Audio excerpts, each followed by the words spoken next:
Coucou la famille, j'espère que vous allez bien, n'est-ce pas? Aujourd'hui, nous allons aborder un thème peut-être choquant, peut-être pas. Bon voilà, je veux que nous parlons aujourd'hui de la détresse, n'est-ce pas, des enfants immigrés noirs en Occident. Vous voyez, avant qu'on continue, n'est-ce pas, il faut que je définisse un petit peu ce qu'on appelle immigration. L'immigration, c'est quoi? En termes simples, l'immigration, c'est lorsque quelqu'un quitte son pays d'origine ou alors sa terre d'origine pour s'expatrier dans un autre pays. Dans le cas précis, je vais dire, lorsque nous quittons peut-être de l'Afrique pour aller en Occident, c'est ce qu'on considère, n'est-ce pas, comme l'immigration. Ça, je sais que tout le monde le sait. Bon, ouais, c'était juste quand même, puisque c'est le thème central de la discussion, je crois qu'il fallait que je définisse un peu ce mot-clé-là, en fait. Bon, voilà, je veux que nous parlons de le ressenti de nos enfants. Parce que, vous voyez, nous, les grands, les adultes, on se plaint généralement de ce qu'on vit au quotidien, de notre intégration, comment ça se passe, des difficultés que nous rencontrons. Ce qu'on oublie, c'est que l'immigration, généralement pour les personnes, je vais dire adultes, c'est quelque chose qui a été choisi. Donc, soit on est venu parce que on cherchait un bien-être ailleurs, soi-disant, on a décidé de s'expatrier, soit peut-être on voulait faire des études qu'il n'y a pas peut-être dans notre domaine, dans le pays où nous nous trouvons, dans notre pays natal, on a décidé de s'expatrier, soit peut-être pour des recherches, pour une formation, pour le bien-être, bref, je crois qu'il y a derrière l'immigration, il y a toujours une raison. Ces raisons, on ne va pas les chercher aujourd'hui, mais ce qui est là, c'est que l'enfant soit né sur le territoire actuel, que l'enfant soit né ailleurs avant d'immigrer, les réalités que ces enfants-là rencontrent sont les mêmes. D'accord? Parce que personne ne marche avec sur son front, je suis né ici ou bien je suis né ailleurs. Ce qu'on voit, ce que tout le monde voit, c'est que tu es immigré. On aura beau dire aux enfants que voilà, tu es de telle nationalité, quand je dis telle nationalité, je parle peut-être de leur nationalité, la nationalité qu'ils ont acquis dans ce pays, ou alors peut-être non, tu es comme les autres. La vérité, c'est que ils ne sont pas comme les autres. Et je crois que c'est le moment de le leur dire. Parce que les enfants se trouvent égarés. Pourquoi? Parce qu'ils grandissent en pensant que nous sommes tous pareils, nous sommes comme les autres.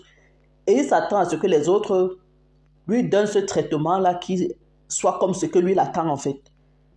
Donc ça, on ne leur dit pas, déjà dès maintenant, que tu es différent. D'abord même, lui-même il voit, quand il vient te demander pourquoi moi je suis brun, les autres sont comme ça, là, ça te dit déjà que l'enfant même commence à se questionner. Ça veut dire que peut-être il est déjà en train de vivre certaines choses, mais il ne sait pas encore comment mettre ses mots sur ces choses-là.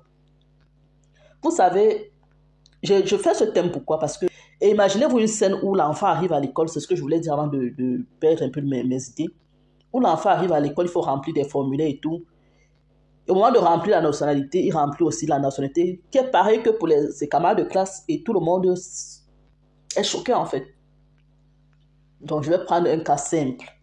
Moi, je me retrouve par exemple en Allemagne. Prenons le cas où mon enfant arrive en classe et il faut remplir des formulaires.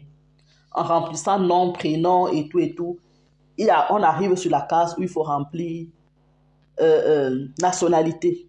L'enfant écrit peut-être nationalité allemande. Comme tous les autres camarades de classe aussi ont peut-être écrit, je suppose.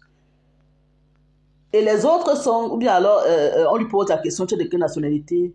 Il dit allemande. Les autres sont choqués, vous voyez. Je ne vais pas dire, les enfants sont choqués parce qu'ils se disent sûrement, et c'est un peu normal aussi parce que ça dépend de ce que chaque parent enseigne à son enfant à la maison. Quand l'enfant est choqué et il demande, comment ça tu es allemand? Vous voyez que tu auras beau lui expliquer, pour lui, c'est impossible que tu sois allemand. Et il a quelque part raison, il n'a pas d'allemand noir. Je vais dire, à la base, il n'a pas d'allemand noir. C'est comme si nous-mêmes, tu arrives au Cameroun, tu vois un blanc et il te dit qu'il est camerounais.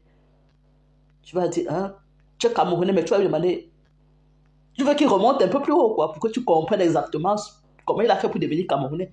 Tu es camerounais, mais tu es blanc. Tu n'es pas métis, tu es blanc. Parce que quand tu es métis, on peut encore dire que peut-être le papa est peut-être allemand, la maman est aussi, mais on te voit bien comme moi, la noire, comme ça, là, avec les cheveux crépus. On voit, il veut dire, tu es typiquement africain et tu leur dis que tu es allemand.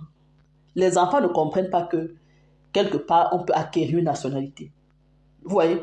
Et ça crée déjà une discussion où l'enfant lui-même ne sait pas comment il peut faire pour se défendre. Il ne sait pas comment il peut répondre à ce genre de choses. Donc je crois que si on dit à nos enfants déjà dès la base, tu je prends toujours, moi je préfère parler du cas de l'allemand. Je vais beaucoup plus parler du cas de l'allemand parce que c'est le pays où je m'y trouve. Si on dit à nos enfants de la base, tu es allemand, mais tu es de telle origine. Et s'il faut te présenter, présente-toi tel quel. Genre, peut-être, moi c'est tel, je suis allemand, mais d'origine, vous voyez, qu'ils disent ce qu'il est, mais il faut toujours que son origine suive.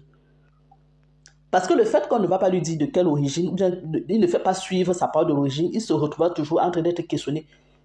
Peu importe, hein, on va dire, nous-mêmes là, quand on arrive dans certains bureaux, tu dis et tout, tu dis tu es allemande et tout, mais le regard c'est oui, oui, ok, tu es allemande. Mais c'est une façon une façon polie de dire que c'est ça, tu es allemande. Mais en réalité, nous tous on sait. L'enfant africain ne sera pas considéré. Ce n'est pas notre pays, quoi qu'on va tourner et dire ça. Nous ne sommes pas chez nous. On essaie de s'intégrer, on veut s'intégrer, mais la réalité est que ce n'est pas ça. Donc si on ne met pas... Voilà les enfants qui se sentent frustrés en classe. Pourquoi? Parce qu'il a juste dit qu'il était allemand comme tout le monde. Je ne sais pas si on se comprend. C'est choquant, ça fait mal de voir après tout un sujet de discussion, c'est-à-dire, après tu es le centre, donc tu es le centre de discussion de tout le monde. Et il n'y a que la maîtresse, je ne sais pas aussi si c'est normal aussi que, ben pourquoi ça ne va même pas être normal, c'est son travail. Je voulais dire, je ne sais pas si c'est normal que la maîtresse puisse demander ça aux enfants, mais je crois que tôt ou tard, l'enfant devra remplir des formulaires et écrire ça. Et on va retarder autant que possible, il sera toujours confronté à répondre à ce genre de questions. Donc, je vous parle là de la frustration. L'enfant ne sait pas quel mot il peut mettre en dehors de venir te demander pourquoi, quand j'ai dit que je suis peut-être allemand, tout le monde s'est étonné. Alors que je suis allemand, mais maman, je suis née ici. Vous voyez, quand il te demande, c'est l'innocence, mais quelque part la curiosité. Et quand je me dis, quand l'enfant commence déjà à poser des questions, pour moi, c'est le moment de commencer à lui relater. On n'est pas obligé d'aller très en profondeur, mais c'est le moment déjà de commencer à lui donner son historique. Quand je dis son historique, c'est clair qu'en grandissant, lui, il sait d'où il vient et tout, mais d'aller un peu plus au fond de pourquoi les autres n'arrivent pas à comprendre ça. Moi, je dis toujours, le premier handicap que nous avons, le tout premier que nous avons en Occident, c'est notre couleur de peau. On ne passe pas, tu ne peux pas effacer ça en fait.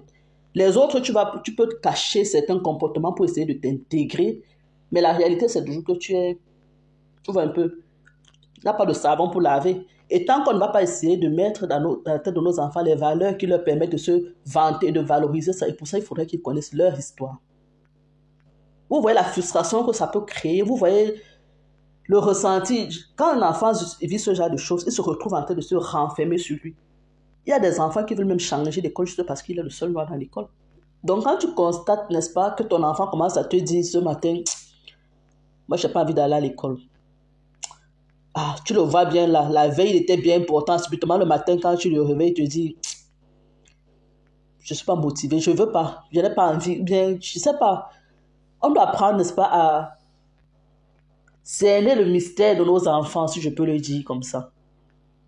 Donc analysons, parfois, comme je dis, l'enfant ne sait pas parfois comment présenter la chose. Et c'est quand tu l'abordes qu'il te dit que voilà ce que je vis. Il y a des trucs que je viens parler avec vous ici parce que je veux que nous soyons très regardants, nous les parents, sur certaines choses. Donc, c'est le fait de dire que oui, les enfants sont égaux. Ils sont égaux dans certains contextes, mais la réalité est qu'ils ne sont pas égaux. L'autre n'a pas besoin de prouver. Mais ton enfant, pour qu'il se démarque et pour qu'il se donne une valeur, pour que ces clichés qu'on a là, que l'Africain ne connaît pas, l'Africain est pauvre, l'Africain... C'est nos enfants qui peuvent vraiment encore changer ça, parce que nous, là, déjà, c'est grillé. Mais nos enfants, si vraiment ils se font démarquer, c'est-à-dire ils se donnent de la motivation, ils se mettent la confiance surtout, ils se donnent confiance, je ne sais pas trop, on appelle ça Selbstvertrauen, c'est-à-dire ils ont confiance en eux, ils savent ce qu'ils recherchent, pourquoi ils sont là. Tout ce qu'on va dire, et si comme d'habitude, c'est comme toujours dans l'affaire d'amour, si on leur donne tellement de l'amour, les rejets qu'ils vont vivre dehors, c'est vrai, on ne peut pas s'en passer du rejet, ça touche, mais ça ne va pas les toucher comme celui qui est aussi encore délaissé à la maison, vous voyez un peu ce que je veux dire. Donc, on doit leur montrer qu'ils doivent, oui, vous êtes comme les autres, mais vous êtes différents. Vous êtes des humains, vous êtes des personnes à part entière, votre organisme fonctionne de la même manière, mais nous ne sommes pas pareils. C'est-à-dire, s'il y a un poste et il faut donner à une personne, ce n'est pas à toi qu'on va donner, si vous avez les mêmes compétences. C'est-à-dire, si ce que vous apportez est égal, on ne te donnera jamais pour laisser l'autre qui est là. Donc, pour que tu puisses demain te faire démarquer, pour que même au niveau scolaire, n'est-ce pas, que ta place soit assurée, tu dois faire 2 fois plus que ce que les autres font. Et comme je vous dis, la note ne suffise pas. Il y a aussi le comportement social qui compte pour eux. Or, si un enfant est déjà rejeté, comment il va faire pour pouvoir être sociable? Je vais dire ça, je peux dire ça comme ça. Je ne sais pas, je ne dis pas tout ce que je dis là, c'est pas forcément que c'est ce que mes enfants vivent, mais c'est ce qui se passe et c'est ce que je constate. D'autres passent chez mes enfants, d'autres même chez les enfants des gens que je connais, vous voyez. Et je ne vais pas attendre que je sais pas trop, que le ballon prenne tellement de volume jusqu'à se percer avant de se rendre compte que oui, il y avait trop d'air en fait. Vous voyez ce que je veux dire? Donc, on va leur former, on va formater leur cerveau, on va leur donner tout ce qu'il faut pour pouvoir, n'est-ce pas, s'identifier à l'extérieur. Parce que c'est ça, c'est de ça qu'on parle réellement. Ils doivent connaître qui ils sont, pourquoi ils sont différents des autres. Et s'il peut expliquer clairement le pourquoi il est différent des autres, je pense que tout ce qu'il va vivre à côté, pour lui, à la longue, il ne va plus considérer ça, quoi. Donc, je ne sais pas pour vous, vous me laissez vos avis en commentaire, comment vous fonctionnez, comment ça se passe, qu'est-ce que vous constatez dans la société par rapport à ce phénomène-là. Et ça va édifier aussi les autres. Comme d'habitude, si tu n'es pas encore abonné, abonne-toi, like et partage. C'est pour soutenir la chaîne, n'est-ce pas? Je vais vous dire merci d'avoir visionné pour ceux qui ont visionné jusqu'à ce niveau. Et comme d'habitude, je vous souhaite une très bonne journée ou une très bonne soirée selon le fuseau horaire de tout un chacun. Et on va se dire donc à la prochaine. Ciao, ciao.